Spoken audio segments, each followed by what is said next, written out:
को जय श्री राम, राधे राधे। मैं ईशा, पुत्री अशोक कुमार अरोड़ा जी की। आप लोग सब मेरी वीडियोस देख रहे हैं, मेरा क्या कसूर मेरी ज़िंदगी का सच, एफबी पर और यूट्यूब पर मैं दोनों जगह शेयर करती हूँ। जो मेरे पुराने व्यूवर्स हैं उनको धन्यवाद, और जो नए व्यूवर्स जुड़े हैं वो ईशा बेरी के नाम पर मेरे यूट्यूब पर चैनल पर जा कर के देख सकते हैं। आप लोग ने मेरी लास्ट वीडियो देखी होगी, मेरा क्या कसूर मेरी ज़िंदगी का सच पार्ट 32, जिसमें मैंने बताया था कि किस तरह से मुझे टॉर्चर करते थे, किस तरह से बेडरूम में डिस्टरबेंस करते थे ताकि मैं एक संतान उत्पत्ति ना कर सकूं, मैं माँ ना बन सकूं।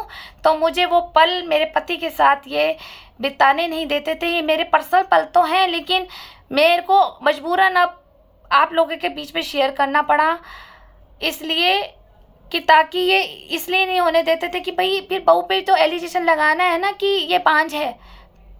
तो इन्होंने यहाँ तक की प्लानिंग करी। अब मैं यहाँ पे एक और प्लानिंग बताती हूँ, ये किस तरह से टॉर्चर करती थी। ये 3 मंजिल का घर था, हम बीच वाली मंजिल में रहते थे, ग्राउंड फ्लोर पे रेंटर रहते थे। तो वहाँ पे पानी की जो मोटर की व्यवस्था कर रखी थी इन्होंने, तो वो हमारे ही रूम से थी।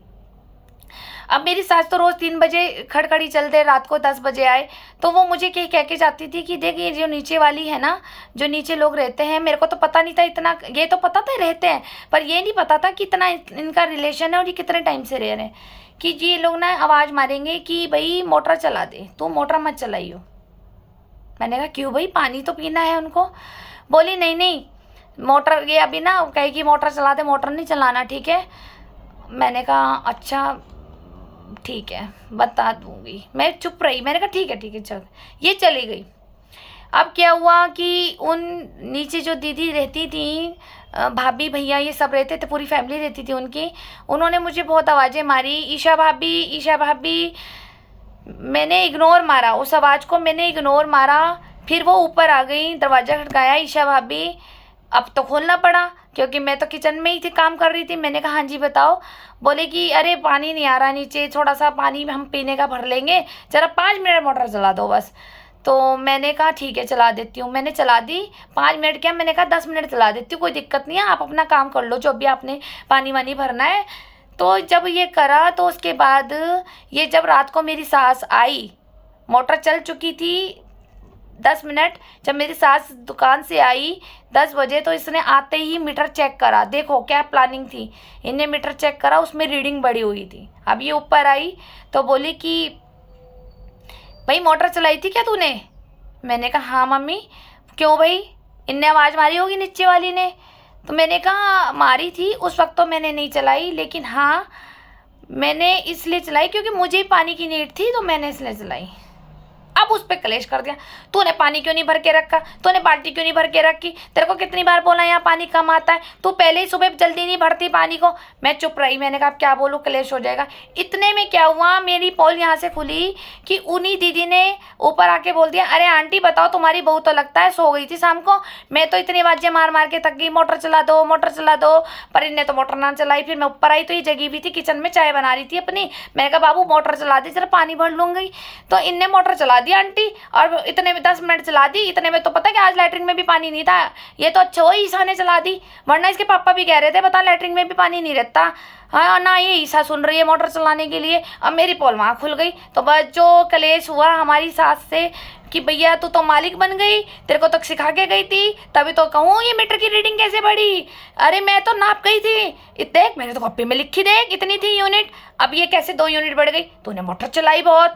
मैंने कहा तो मम्मी क्या मैं पानी भी नहीं पी सकती। अरे देख तू अपनी व्यवस्था कर लिया कर भैया, सुबह ही उठती है ना, सारा पीने का पानी, नहाने का पानी, धोने का पानी सब रख लिया कर, मोटर ना चला भैया। बिल कौन तेरा बाप देगा, तेरा बिल देगा बाप, ए मैं ही देती हूँ, मैं मालिक हूँ इस घर की, है कौन तू, ए नौकरों की औकात हो गई बता। अब ये मोटर भी चलाने लग गए, ए तो बिल बढ़ा देगी ऐसा मेरा।